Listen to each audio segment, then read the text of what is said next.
नमस्कार मित्रांनो, स्वागत आहे परत एकदा तुमच्या आवडत्या चॅनल हॅलो टीचरमध्ये।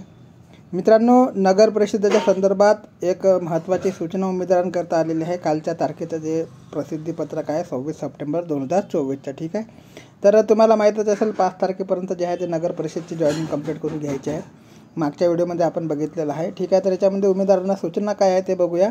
तर नगर परिषद प्रशासन संचालनाच्या संकेतस्थळावर प्रसिद्ध केलेल्या महाराष्ट्र नगर परिषद राज्यसेवा गट क परीक्षा 2023च्या अंतिम नोट सूचीत समाविष्ट उमेदवारांच्या कागदपत्र पडताळणीबाबत, ठीक आहे।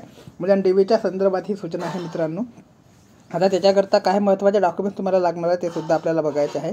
तर मित्रांनो, बघू शकता महाराष्ट्र नगर परिषद राज्यसेवा गट क परीक्षा 2023 करता दिनांक 11 जुलै 2023 रोजी जाहिरात प्रसिद्ध करण्यात येऊन प्राप्त अर्जानुसार उमेदवारांची राज्यातील विविध परीक्षा केंद्रावर दिनांक 25 ऑक्टोबर 2023 ते 24 नोव्हेंबर 2023 या कालावधीत ऑनलाईन परीक्षा घेण्यात आलेली होती। सर्वांना माहितीच आहे मित्रांनो, या संकेतस्थळावर दिनांक 15 मार्च 2024 रोजी प्रसिद्ध करण्यात आलेली होती। गुण जे होते मित्रांनो, सदर परीक्षेत उमेदवारांना जे गुण मिळाले होते ते 15 मार्च 2024ला प्रसिद्ध करण्यात आलेले होते।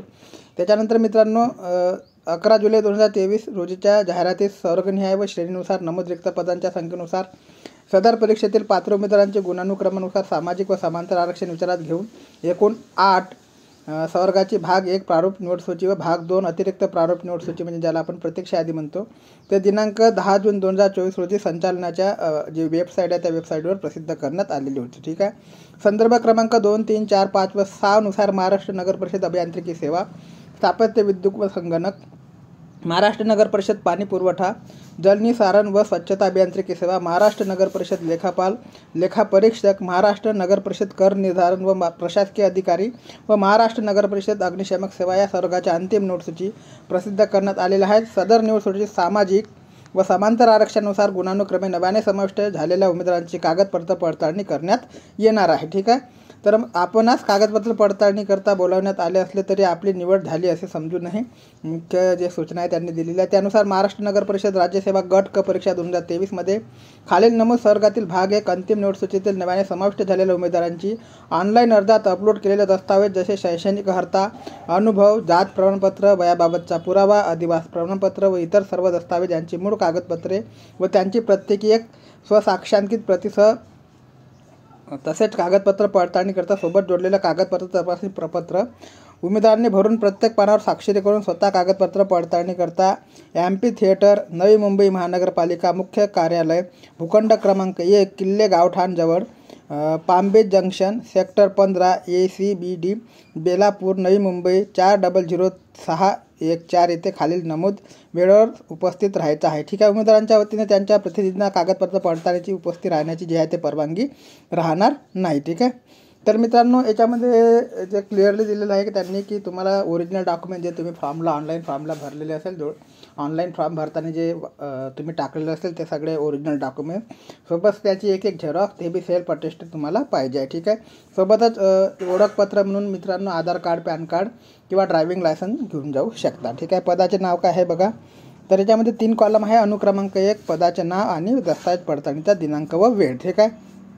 याच्यामध्ये महाराष्ट्र नगर परिषद अभियांत्रिकी सेवा विद्युत गट क श्रेणी क, महाराष्ट्र नगर परिषद पाणी पुरवठा जलनियाय सारण व स्वच्छता अभियांत्रिकी सेवा गट क श्रेणी क, महाराष्ट्र नगर परिषद कर निर्धारण प्रशासकीय अधिकारी गट क श्रेणी क, महाराष्ट्र नगर परिषद अभियांत्रिकी सेवा स्थापत्य गट क श्रेणी ब आणि क। याच्याकरता जे मित्रांनो दिनांक आहे ते आहे दिनांक 1/10/2024, ठीक आहे।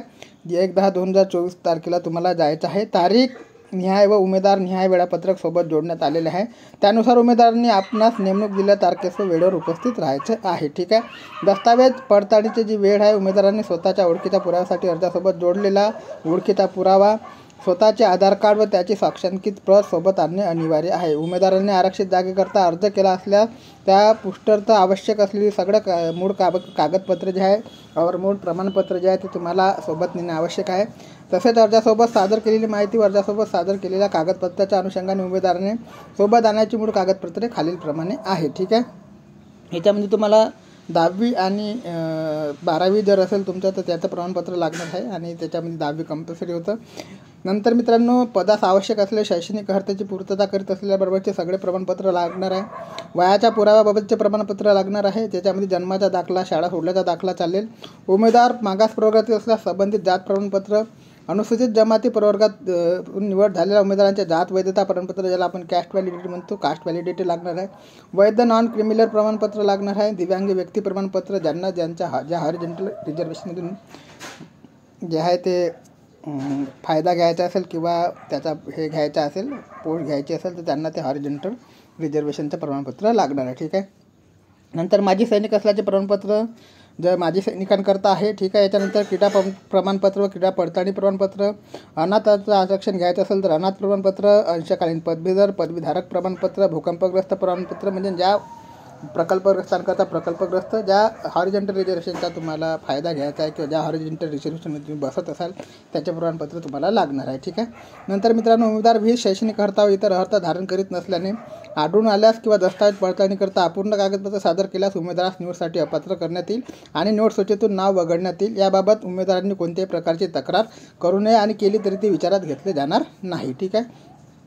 उपरोक्त नमूद दिवशी दस्तावेज पडताळणीकरता उपस्थित न राहिल्यास उमेदवारास नियुक्तीची आवश्यकता नाही असे गृहीत धरून भाग 1 अंतिम निवड सूचीतून नाव वगळण्यात येईल व त्यानंतर संदर्भात होणाऱ्या कोणत्याही पत्रव्यवहार दखलात घेणार नाही. म्हणजे तुम्ही जर त्या तारखेला त्या वेळेला उपस्थित राहिले नाही तर तुम्हाला या जॉबची गरज नाही असे गृहीत धरले जाणार आहे. ठीक आहे.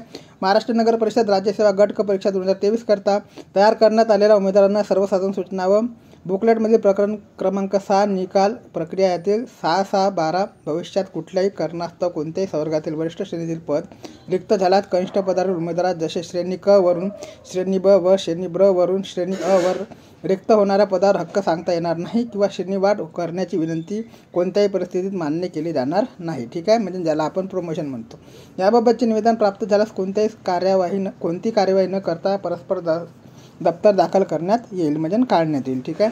संबंधित उमेदवारांनी खोटे व दिशाभूल करणारे कागदपत्र सादर केल्याचे दिसून आल्यास किंवा विविध संवर्गाचे ऑनलाईन अर्ज सादर करताना अपलोड केलेले कागदपत्र आणि प्रत्यक्ष कागदपत्र पडताळणी सादर केलेली जाणीव कागदपत्र यामध्ये तफावत आढळल्यास संबंधित उमेदवाराविरुद्ध फौजदारी गुन्हा दाखल केला जाईल. दस्तावेज पडताळणी करता उमेदवारांचे स्वखर्चाने उपस्थित राहणे गरजेचं आहे. पडताळणी प्रक्रियेबाबत माननीय आयुक्त तथा संचालक नगर परिषद प्रशासन संचालने याचा निर्णय अंतिम राहील व तो उमेदवारांना बंधनकारक राहणार आहे. ठीक आहे. याच्यामध्ये तुम्हाला कसल्याही प्रकारचे जे आहे ते आक्षेप घेता येणार नाही. उमेदवारांच्या कागदपत्राच्या पडताळणी अंती नियुक्ती देण्यासंदर्भात सर्वस्वी अधिकार नगर परिषद प्रशासन संचालनाच्या निवड समितीकडे राहतील. तारीख न्याय व उमेदवार न्याय वेळापत्रक सोबत जोडण्यात आलेले आहे. ठीक आहे. तर मित्रांनो, अशा प्रकारचं हे परिपत्रक आहे. आता आपण बघूया तारीख आणि कोणत्या तारखेला कोणत्या वेळेला जे आहे ते उपस्थित राहते. अंतिम नोट सूचीत नव्याने समाविष्ट झालेल्या उमेदवारांच्या कागदपत्र पडताळणी वेळापत्रक दिनांक 1 ऑक्टोबर 2024. बैठक क्रमांक दिलेला, उमेदवाराचे नाव दिलेलं आहे, लिंग, संवर्ग आणि प्लॉट क्रमांक आणि वेळ देण्यात आलेली आहे. ठीक आहे. तर 11 ते 1 वाजेपर्यंत या सर्व उमेदवारांना उपस्थित राहायचं आहे. बघा, इथं तारीख आणि वेळ दिलेली आहे तुम्हाला. याच्यानंतर मित्रांनो 2 नंबरला बघा 2 ते 4 वाजता या उमेदवारांना उपस्थित राहायचं आहे, ज्यांचे लिस्टमध्ये नाव आहे. याच्यानंतर मित्रांनो पुढची जी लिस्ट आहे त्यांना 4:30 ते 6:30च्या दरम्यान उपस्थित राहायचं आहे. तर तुम्ही लिस्ट बघू शकता आणि लिस्टमध्ये तुमचे नाव कोणत्या स्लॉटमध्ये आहे ते सुद्धा बघू शकता. याच्यानंतर कोणत्याही प्रकारची अपडेट माहिती आली तर चॅनलच्या माध्यमातून तुमच्यापर्यंत पोहोचण्याचे कार्य नेहमीप्रमाणे केले जाईल. टेलिग्राम चॅनलला जॉईन केले नसेल तर प्लीज जॉईन करून घ्या आणि यूट्यूब चॅनलला सबस्क्राईब करून घ्या. तोपर्यंत जय हिंद, जय महाराष्ट्र, जय शिवराय.